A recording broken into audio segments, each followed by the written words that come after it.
కడప జిల్లాలో జరిగిన ఘోర రోడ్డు ప్రమాదంలో 5గురు మరణించారు. కడప రాయచోటి జాతీయ రహదారిలోని గువ్వల చెరువు ఘాట్ రోడ్ పక్కన ఆగి ఉన్న కంటైనర్ను కారు ఢీకొట్టింది.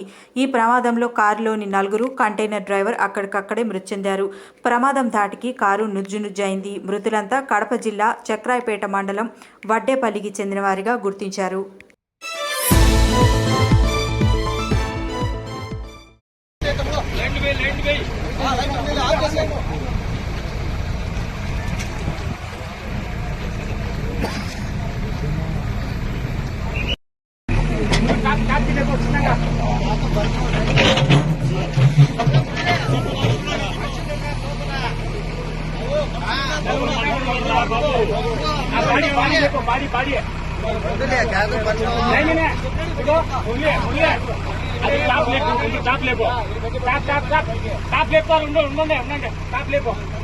ఉండండి